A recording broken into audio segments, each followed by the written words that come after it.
Welcome to Teja academy. ఇంకా ఈరోజు మనకి ఇక్కడ greenhouse effect. So greenhouse ఎఫెక్ట్ని మనం హరిత గృహ ప్రభావం అంటున్నాం. సో మనకు ఎగ్జామినేషన్లో ఎలాంటి ఎగ్జామ్ అయినా కావచ్చు, గ్రూప్ 1 ఎగ్జామ్ కావచ్చు, గ్రూప్ 2 ఎగ్జామ్ కావచ్చు, ఆర్ఆర్బీ ఎగ్జామ్ కావచ్చు, అదేవిధంగా మనకు జనరల్ స్టడీకి సంబంధించిన ఏ అంశమైనా సరే కావచ్చు, డెఫినెట్లీ మనకు ఈ యొక్క green house effect means environmental issues అనేవి కనిపిస్తుంటాయి. డెఫినెట్లీ అయితే 2 టాపిక్స్ పైన ఏదో క్వశ్చన్ రానికి ఛాన్స్ ఉంటుంది. ఒకటి ఓజోన్ లేయర్ క్షీణత, రెండోది ఏంటంటే హరిత గృహ ప్రభావం, గ్రీన్ హౌస్ ఎఫెక్ట్ అంటున్నాం. మరి గ్రీన్ హౌస్ ఎఫెక్ట్ అంటే ఏంటి? ఈ యొక్క గ్రీన్ హౌస్ ఎఫెక్ట్ వలన జరుగుతున్నటువంటి దుష్ఫలితం ఏంటి అంటే, ఇప్పుడు ఎక్కువగా మనకు గ్లోబల్ ఇష్యూ కావడం జరిగింది. మన యొక్క దేశానికి సంబంధించింది కాదు, ఒక రాష్ట్రానికి సంబంధించింది కాదు, ఒక ప్రాంతానికి కాదు, ఒక గ్లోబల్, ఒక భూమి యొక్క ఇష్యూగా గుర్తించడం జరుగుతుంది. ఏంటి మరి గ్రీన్ హౌస్ ఎఫెక్ట్స్? మరి గ్రీన్ హౌస్ ఎఫెక్ట్ పైన ఎప్పుడు కూడా క్వశ్చన్స్ రావడానికి గల కారణం ఏంటి అని అంటే, పర్యావరణాన్ని పరిరక్షించడంలో భాగంగా ప్రతి ఒక్కరికి కొంతవరకు తమ యొక్క ఇన్ఫర్మేషన్ తెలిసి ఉండాలి. ఈ యొక్క గ్రీన్ హౌస్ ఎఫెక్ట్ వలన జరుగుతున్నటువంటి దుష్ఫలితాలు తెలిసి ఉండాలి. సో మొక్కలను ఎందుకు పెంచాలంటున్నాం? అడవులను ఇప్పుడు ఉన్నదానికి మనం 33% మనం పెంచాలని ఒక టార్గెట్ ఉంచడం జరిగింది. ఎందుకు దీన్ని మనం చేయడం జరిగింది? సో దీనికి గల కారణం ఏంటి? GHFE అంటే ఇక్కడ గ్రీన్ హౌస్ ఎఫెక్ట్ గ్యాసెస్ అని పిలుస్తున్నాం. మరి గ్రీన్ హౌస్ గ్యాసెస్ అని వీటిని పిలుస్తాం. మరి ఇప్పుడు చూడండి, ఇప్పుడు మనకి ఎస్పెషల్లీ ఈరోజు సముద్రం యొక్క నీటి మట్టం పెరగడానికి గల కారణం, ముఖ్యమైన ఒక ఇష్యూ ఏంటి అని అంటే గ్రీన్ హౌస్ ఎఫెక్ట్స్. లోతట్టు ప్రాంతాలు నీటిలో మునిగిపోతున్నాయి. కారణం ఏంటి అంటే గ్రీన్ హౌస్ ఎఫెక్ట్స్. మరి ఈ యొక్క గ్రీన్ హౌస్ ఎఫెక్ట్ అనేది ఏ కిరణాల వల్ల జరుగుతుంది? మరి దీని యొక్క ఇష్యూ ఏంటిది? ఒక చిన్న క్లూ చూద్దాం మనం ఒకసారి. సో మనం ఒకసారి భూమిని కనుక పరిశీలిస్తే చూడండి, గ్లోబల్ ఈ యొక్క భూమిని మనం ఒకసారి అనాలిసిస్ చేసినప్పుడు చూడండి, మరి భూమి పైన వాతావరణం అనేది ఉంటుంది. అప్ టు 8 to 11 కిలోమీటర్స్ మందాన్ని కలిగి ఉంటుంది వాతావరణంలో అనేక వాయువులు ఉంటాయని చెబుతున్నాం. మరి వాతావరణంలో ఉండే వాయువులని మనం ఇక్కడ దీన్ని మనం ఎర్త్ అంటున్నాం అండి. భూమి మరి భూమి చుట్టూ ఉన్నటువంటి వాతావరణాన్ని మనం ఏమంటున్నామంటే ట్రోపోస్పియర్ అని పిలుస్తారు. భూమి చుట్టూ ఉన్నటువంటి మొట్టమొదటి పొరని మనము ట్రోపో ఆవరణం అని పిలుస్తారు. ట్రోపోస్పియర్. ఈ యొక్క ట్రోపోస్పియర్ యొక్క మందం అనేది దాదాపుగా 8 to 11 కిలోమీటర్ల మందాన్ని కలిగి ఉంటుంది. ఇక దీని తర్వాత పై పొరలు చూస్తే స్ట్రాటోస్ఫియర్, మీసోస్ఫియర్, థర్మోస్ఫియర్, హెగ్జోస్ఫియర్, ఇలా స్పియర్స్ అనేవి ఉంటాయండి. కానీ ఇక్కడ మనకు ఈ యొక్క ట్రోపోస్ఫియర్ నేను ఇక్కడ బేస్ చేసి చెప్తున్నాను. మరి స్ట్రాటోస్ఫియర్లో మీకు ఓజోన్ వాయువు అనేది ఉంటుంది. మరి ఇక్కడ చూస్తే ట్రోపోస్ఫియర్లో అనేక వాయువులు అనేవి ఉంటాయి. ఒక్కసారి చూడొచ్చు మనము. ఈ యొక్క ట్రోపోస్ఫియర్లో అనేక వాయువుల యొక్క మిశ్రమం అనేది కనిపిస్తూ ఉంటుంది. ఈ యొక్క ట్రోపోస్ఫియర్ వాతావరణం యొక్క పై పొరను ఏమని పిలుస్తారు? ట్రోపోస్ఫియర్. వాతావరణంలో ఉండే వాయువులు ఏ ఆవరణంలో ఉంటాయి? ట్రోపోస్ఫియర్. మానవుని జీవనానికి అనుకూలంగా ఉండే పొర ట్రోపోస్ఫియర్. నదులు, సరస్సులు, వ్యవసాయానికి అనుకూలమైన పొర ఏంటి అంటే ఈ యొక్క భూమి యొక్క పై పొరని, అంటే మనం జీవిస్తున్నటువంటి పొర ఏంటి అంటే ట్రోపోస్ఫియర్, ట్రోపో ఆవరణం. మరి ట్రోపో ఆవరణంలో అనేక వాయువులు ఉండడం జరిగింది. నేను కొంత పాఠం తీసుకుంటున్నాను చూడండి. అనేక వాయువులు ఉండడం జరిగింది. మరి ఈ యొక్క ట్రోపోస్ఫియర్లో ఉండే ఒకసారి మనం వాయువులను పరిశీలిస్తే ప్రధానమైన వాయువు నైట్రోజన్ అని పిలుస్తారండి. మరి నైట్రోజన్ ఎంత వరకు కలిగి ఉంటుంది? నైట్రోజన్ అంటే చూడండి 78% కలిగి ఉంటుంది. వాతావరణంలో నైట్రోజన్ యొక్క శాతం ఎంత అంటే 78%. ఇక నెక్స్ట్ మనం చూడండి, నైట్రోజన్ తర్వాత సెకండ్ పొజిషన్లో ఉన్న వాయువు ఆక్సిజన్.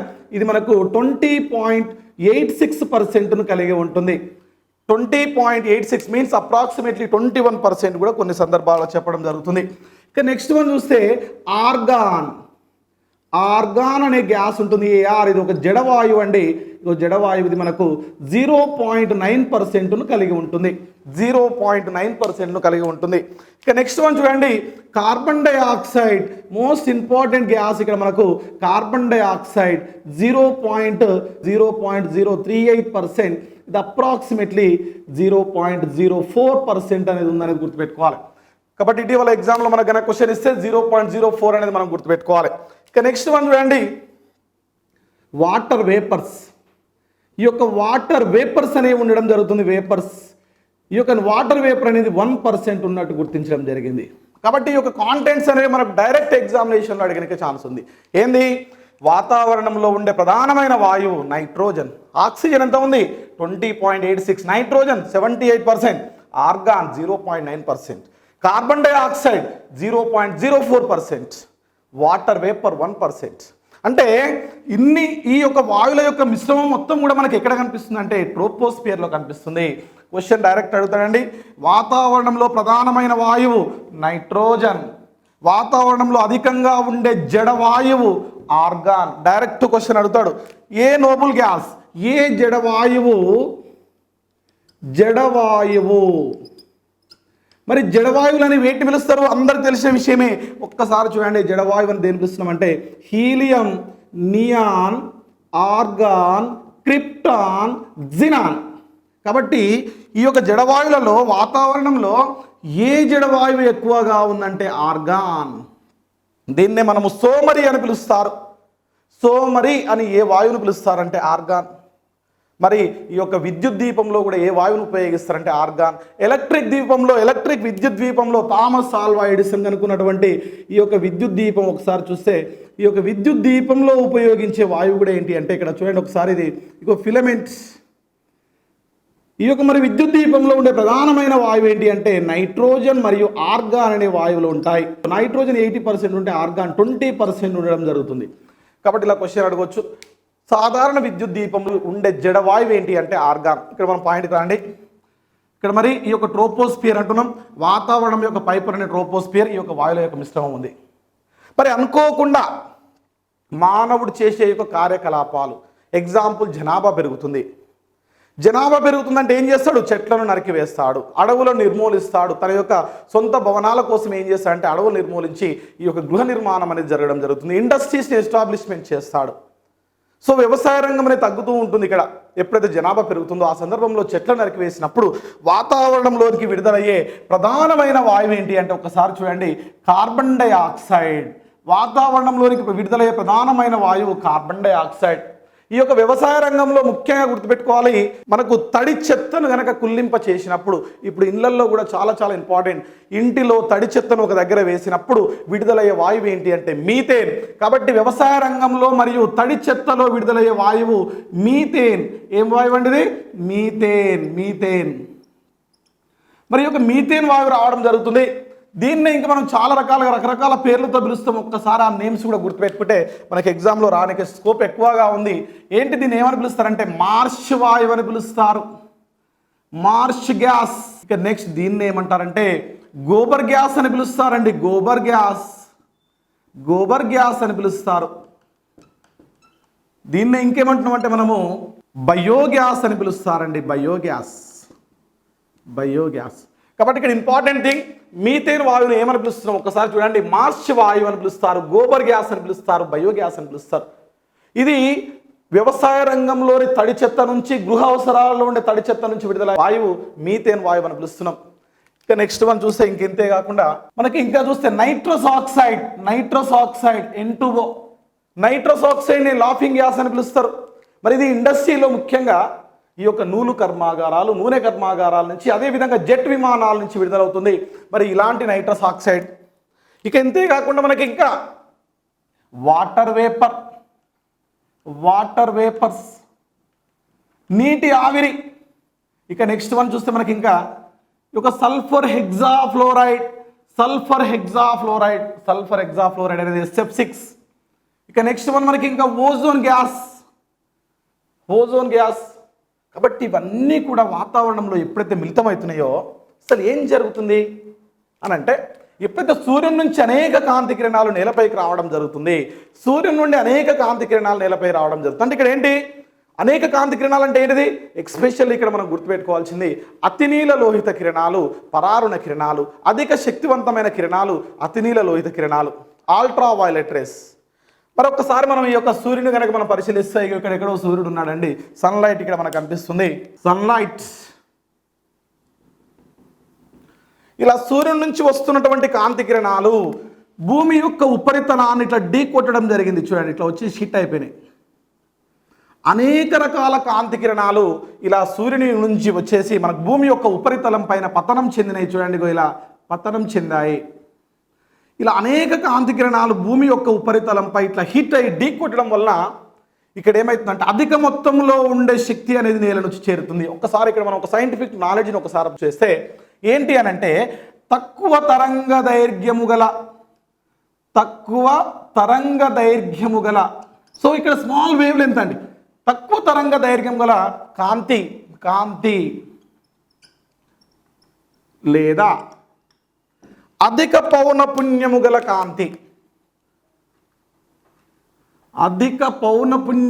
కాంతి, ఈ యొక్క నేల ఉపరితలంపై ఇన్సిడెంట్ కావడం జరుగుతుంది, పతనం చెందడం జరుగుతుంది. ఎందుకు ఇదే వచ్చి చేరుతుందంటే అధిక శక్తిని కలిగి ఉంటుంది. దీనికి శక్తి ఎక్కువగా ఉంటుంది. అంటే lower wave length and high frequency of light whenever to incident on the surface. So some amount of energy is absorbed, the remaining amount of energy is emitted in all the directions. మరి ఈ టైంలో మరి ఎలాంటి కాంతి బయటికి emitted అవుతుంది అని అంటే ఒకసారి మనం కనుక చూస్తే ఎక్కువ తరంగ దైర్ఘ్యం గల కాంతి బయటికి పరావర్తనం చెందుతుంది, రిఫ్లెక్టెడ్ జరుగుతుందండి. వేవ్ లెంత్ అనేది ఎక్కువగా ఉంది, తరంగ దైర్ఘ్యం ఎక్కువగా ఉంటుంది. సో ఇక్కడ తరంగ దైర్ఘ్యం అంటే ఒక వేవ్ను కనుక మనం పరిశీలిస్తే the distance between two successive crest trough అని పిలుస్తారండి. For example this is the distance is wavelength that is denoted by lambda. దీన్నే ఇక్కడ ఏమంటున్నామంటే వేవ్ లెంత్ అని పిలుస్తున్నానండి. వేవ్ లెంత్ తరంగ దైర్ఘ్యం. మరి దీనికి వేవ్ లెంత్ ఎక్కువగా ఉంది. ఇంకొక డయాగ్రామ్ చూడండి, ఇదే డయాగ్రామ్లో ఒక్కసారి చూడండి, దీనికి వేవ్ లెంత్ తక్కువగా ఉంటుంది. ఇది తక్కువ తరంగ దైర్ఘ్యం గల కాంతి. తక్కువ తరంగ దైర్ఘ్యం ఉందంటే ఎక్కువ శక్తిని కలిగి ఉంటుంది. తక్కువ తరంగ దైర్ఘ్యం ఉందంటే ఎక్కువ శక్తిని కలిగి ఉంటుంది. Means the energy is indirectly proportional to the wave length. This is in Max Planck quantum theorem. So absorption and emission is directly proportional to the frequency of radiation. The frequency of radiation, whenever the light is passing through in a black body, the frequency of radiation is directly proportional. Absorption or emission, that is frequency is equal to velocity by wavelength antunnamandi. So therefore E is indirectly proportional lambda. అంటే ఇక్కడ మనకు ఈ యొక్క తరంగ దైర్ఘ్యం కనుక తక్కువగా ఉంటే శక్తి ఎక్కువగా ఉంది. ఇక్కడ చూడండి తరంగ దైర్ఘ్యం తక్కువగా ఉంది. ఒక్కసారి డయాగ్రామ్లో చూడండి, తరంగ దైర్ఘ్యం తక్కువగా ఉంది. మరి ఎలాంటి కాంతి బయటకు వస్తుంది? ఎక్కువ తరంగ దైర్ఘ్యం కలిగిన కాంతి బయటకు వస్తుంది. బయటకు వస్తున్న సందర్భంలో ఒక్కసారి కనుక మనం అబ్జర్వ్ చేస్తుంటే ఇక్కడ ఉండే అంటే కొంత మొత్తంలో ఉండే శక్తిని శోషించుకుంటుంది, కొంత మొత్తంలో ఉండే శక్తిని బయటకు పంపిస్తుంది. ఈ టైంలో ఈ యొక్క ఎన్విరాన్మెంటల్లో ఉండే గ్యాసెస్ ఏవైతే మనకు ఫామ్ అయిపోయినాయో, ఏ కారణాల వల్ల అయితే వాతావరణంలోకి వచ్చేసినాయో, ఈ యొక్క వాయువులు ఈ యొక్క కాంతిని వాతావరణంలోనికి పరావర్తనం చెందించవు. అనగా ఈ యొక్క వాయువులు ఏం చేస్తున్నాయి అంటే ఇక్కడ వాతావరణంలో ఉండే ఈ యొక్క వాయువులు ఏవైతే ఉన్నాయో ఈ యొక్క వాయువులు ఆ కిరణాలను శోషించుకుంటాయి. ఎక్స్పెషల్లీ ఏ కిరణాలను శోషించుకుంటాయి అని అంటే పరారుణ కిరణాలు, ఇన్ఫ్రారెడ్ రేస్, ఐఆర్ రేస్. ఈ యొక్క పరారుణ కిరణాలను శోషించుకోవడం వలన భూమి యొక్క పైపొర వేడెక్కుతుంది. దీనిని హరిత గృహ ప్రభావం లేదా గ్రీన్ హౌస్ ఎఫెక్ట్ లేదా గ్లోబల్ వార్మింగ్ అని పిలుస్తారు. కాబట్టి ఇక్కడ ఇంపార్టెంట్, ఏ కిరణాల వలన హరిత గృహ ప్రభావం జరుగుతుందంటే ముఖ్యంగా పరారుణ కిరణాల వలన. మరి భూమిపైకి ఎలాంటి కిరణాలు వస్తున్నాయి ఇక్కడ అంటే యూవీ రేస్, అదేవిధంగా IR race means infrared race రావడం జరిగింది. ఈ యొక్క ఫ్రీక్వెన్సీ వీటికి తక్కువగా ఉంటుంది. వేటికి? అతినీల లోహిత కిరణాలకు. ఈ అతినీల లోహిత కిరణాల నుంచి వచ్చిన శక్తిని భూమి పూర్తిగా శోషించుకుంది. మరియు అధిక తరంగ దైర్ఘ్యం కలిగినటువంటి కిరణాలను యూవీ రేస్ ఏమైనా అంటే బయటికి రావడం జరిగింది. అంటే అబ్జార్ప్షన్ చేసిన రేస్ ఏంటి అని అంటే UV rays. The reflected race ఏంటి అంటే ఐఆర్ రేస్, పరారుణ కిరణాలు. ఈ యొక్క పరారుణ కిరణాలు వాతావరణంలో ఉండే ఈ యొక్క వాయువుల వలన ఏం కావడం జరిగిందంటే లైట్ అనేది బయటికి రిఫ్లెక్టెడ్ కాలేకపోయింది. ఆ ట్రోపోస్పియర్లో ఉండే వాయువులు ఏం చేసినాయి అంటే జస్ట్ మనల్ని అడ్డుకోవడం జరిగింది. అంటే బయటకు వచ్చేస్తున్నాయి కదండి. ఇక్కడ ఉండే carbon dioxide, methane, nitrous oxide, water vapour, sulphur hexafluoride మరియు ఓజోన్ గ్యాసెస్ ఏం చేసినాయంటే ఈ యొక్క పరారుణ కిరణాలను పైకి ప్రయాణం చేయకుండా ఆపడం జరిగింది. మరి ఈ యొక్క పరారుణ కిరణాలని ఏమని పిలుస్తారంటే ఉష్ణ కిరణాలు అని పిలుస్తారు. ఏమని పిలుస్తున్నామంటే మనం ఉష్ణ కిరణాలు, హీట్ రేస్ అని పిలుస్తారు. ఉష్ణ కిరణాలు లేదా హీట్ రేస్ అని పిలుస్తారు. వీటిని మార్షల్ అనే శాస్త్రవేత్త గుర్తించడం జరిగింది, కనుక్కోవడం జరిగింది. మరి ఈరోజు పరారుణ కిరణాలు అంటున్నాం, హీట్ రేస్ అంటున్నాం వీటిని. మరి ఇక్కడ పరారుణ కిరణాలను టీవీ యొక్క రిమోట్ బ్యాటరీలో ఉపయోగించేది పరారుణ కిరణాలను ఉపయోగిస్తారు. పరారుణ కిరణాలను ఉష్ణ కిరణాలు అని పిలుస్తారనేది ఇంపార్టెంట్ బిట్. మరి ఈ ఉష్ణ కిరణాలను ఎందుకు పిలుస్తున్నామంటే ఈ యొక్క carbon dioxide, methane, nitrous oxide, water vapour, sulphur hexafluoride అన్నీ కూడా ఈ యొక్క పరారుణ కిరణాలను పైకి పంపించట్లేదు, స్టాప్ చేస్తున్నాయి. ఫలితంగా భూమి యొక్క పై పొర వేడెక్కుతుంది. దీన్నే మనం ఏమంటున్నామంటే గ్రీన్ హౌస్ ఎఫెక్ట్ అని పిలుస్తున్నాం. మరి ఈ విధంగా ఈ యొక్క దుష్ఫలితం వలన ఈ యొక్క భూమి యొక్క పై పొర వేడెక్కడం వలన అసలు ఎలాంటి ఇష్యూస్ ఏర్పడుతున్నాయి, ఎలాంటి దుష్ఫలితాలు ఏర్పడుతున్నాయి అంటే భూమిని ఒక్కసారి మనం పరిశీలిస్తే ఇట్లా భూమి అనేది బాయిల్డ్ ఎగ్ షేప్లో ఉంటుంది, ఉడకబెట్టిన కోడిగుడ్డు ఆకారంలో ఉంటుంది. మరి భూమిలో ఒక్కసారి మనం చూస్తే ఇక్కడ మంచు ముక్కలు అంటే నీరు అనేది మంచు రూపంలో ఉంటుంది. ఒకసారి చూడండి, నీరు అనేది ఘనీభవించి ఉంటుంది. ఘన రూపంలోనికి ధృవాల వద్ద ఇటు పోల్స్ వద్ద ఐస్ ఫామ్లో ఉండడం జరిగింది. మరి ఒక్కసారి మనం భూమిపై ఉండే నీటిని కనుక పరిశీలిస్తే భూమిపై ఉన్న నీటిని కనుక ఒక్కసారి మనం పరిశీలిస్తే ఒక అనాలిసిస్ తెలుస్తుంది. ఏంటి అంటే మరి భూమిపై ఉండే నీటిని మొత్తాన్ని 100% పరిగణిస్తే 97% ఏంటి అంటే సముద్రపు నీరు గలదు, సీ వాటర్.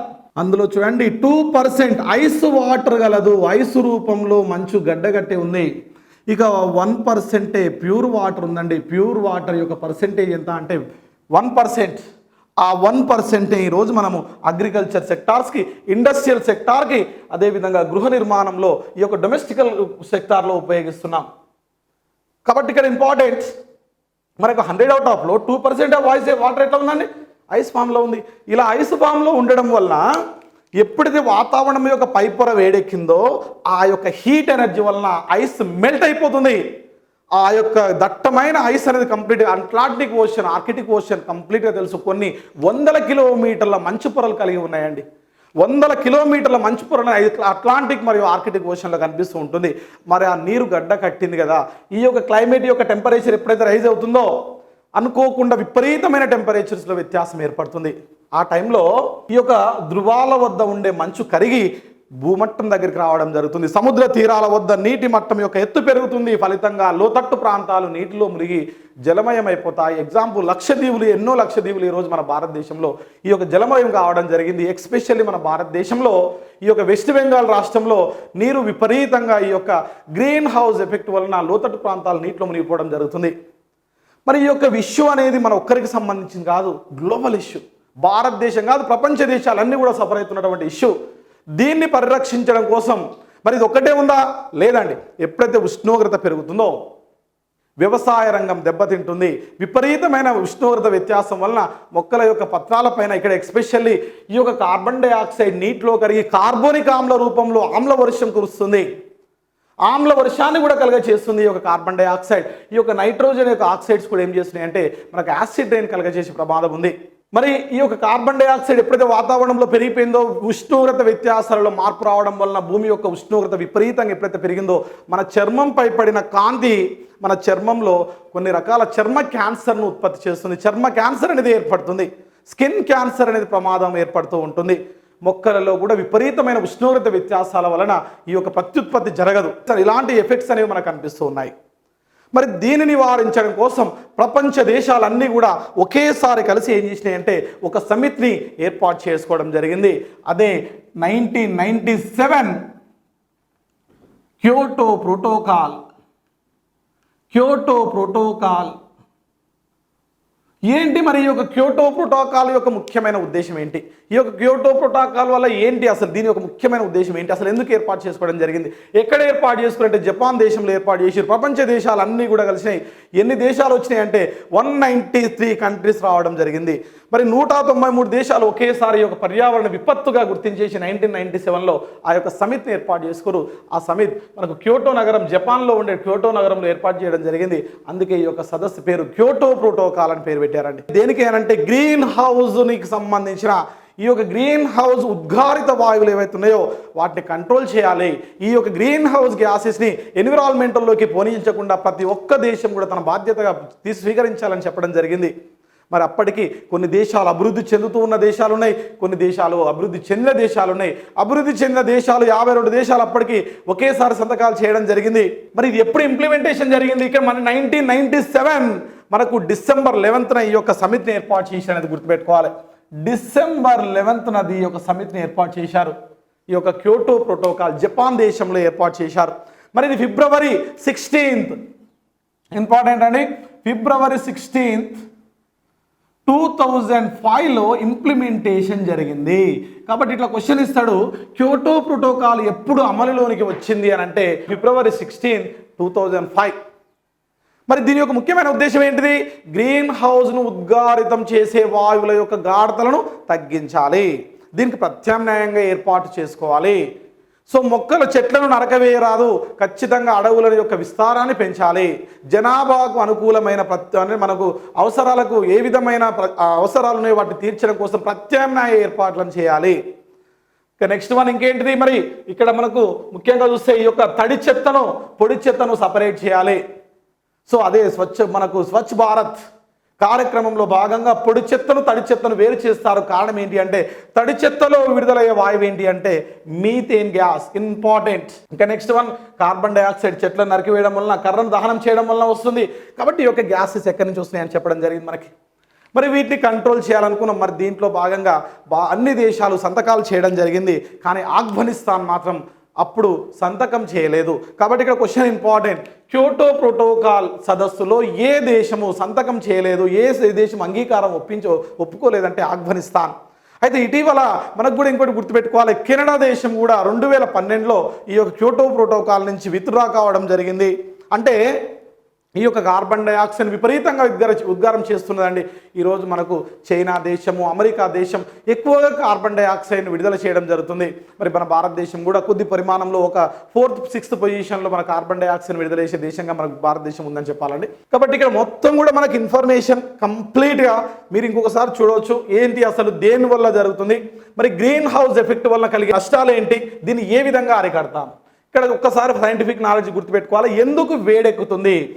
అధిక శక్తివంతమైన కాంతి భూమిపై పతనం చెందుతుంది. అధిక శక్తివంతమైన కాంతి అంటే తక్కువ తరంగ దైర్ఘ్యం ఉండి ఎక్కువ పౌనపుణ్యాన్ని కలిగి ఉంటుంది. అంటే ఇక్కడ మనకు ఎనర్జీకి ఈ యొక్క ఫ్రీక్వెన్సీకి మధ్య రిలేషన్ ఉంటుందంటే ఈ డైరెక్ట్లీ ప్రపోర్షనల్ న్యూ అని పిలుస్తారు ఫ్రీక్వెన్సీ. కాబట్టి ఫ్రీక్వెన్సీ ఎక్కువ ఉందంటే శక్తి ఎక్కువ ఉంది. ఎప్పుడైతే శక్తి ఉంటుందో ఆ శక్తి వలన మనకి energy directly proportional absolute temperature అని పిలుస్తారండి. ఎప్పుడైతే ఎనర్జీ ఎక్కువ అవుతుందో ఎనర్జీ వచ్చేసి ఆ యొక్క పార్టికల్స్ హీట్ అవుతుంది, ఫలితంగా భూమిలో ఉండే అణువులు అనేవి కంపనాలకు లోనైపై ఉష్ణశక్తిని విడుదల చేస్తాయి. ఆ టైంలో కొద్ది పరిమాణంలో ఉండే శక్తి అబ్జర్వ్ చేస్తుంది, రిమైనింగ్ శక్తి ఉద్గారం జరుగుతుంది. సో దీన్ని మనం ఇక్కడ green house effects. Thank you.